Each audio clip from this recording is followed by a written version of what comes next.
Railways first came to the Shepherd's Bush area in 1844 with the opening of the West London Railway, a line that connected the London and Birmingham Railway and the Kensington Canal.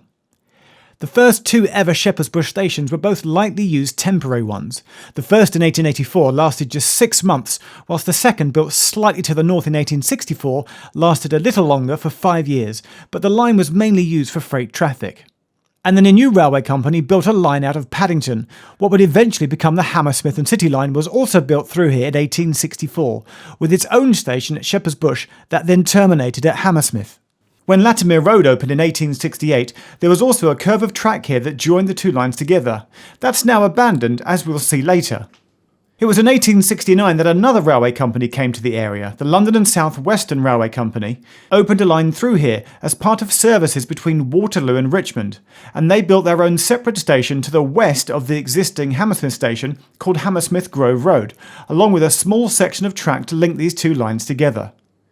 In the same year, Uxbridge Road Station opened on the West London line. This would be closed and completely demolished later and is close to, but not in the same location as today's Shepherd's Bush Overground Station.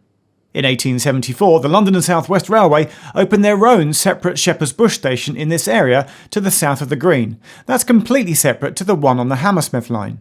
Then in 1900, things got more complicated again with the opening of the Central London Railway, that would become the Central Line on the Underground in later years, and they had their own station called Shepherd's Bush 2, meaning that there were now 3 stations in this area, all with the same name.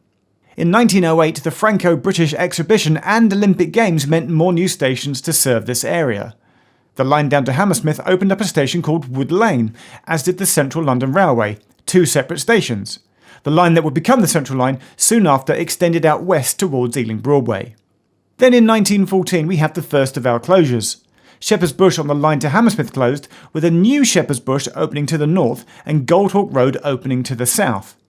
The site of the closed Shepherd's Bush is where the market is now, high up somewhere along the row of brick arches that are here now. The Wood Lane Exhibition Station also closes for a couple of years, but reopened later in 1916, which is the year that the London and South West closed their line here along with their Shepherd's Bush station.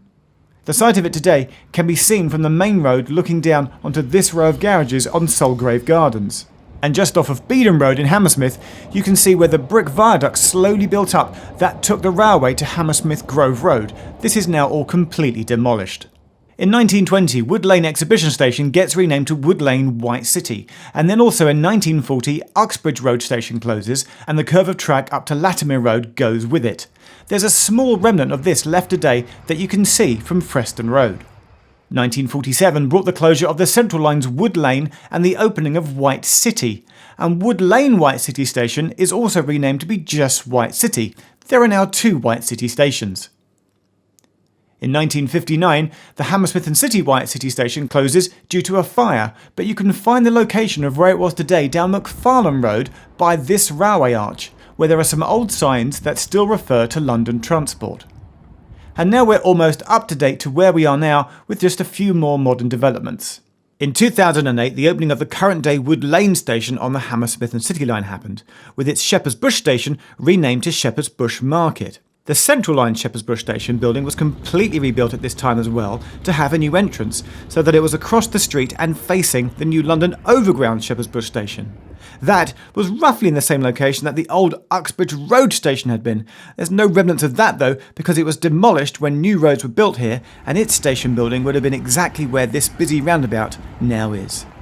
And that is how the complicated stations in the Shepherd's Bush area have evolved over time.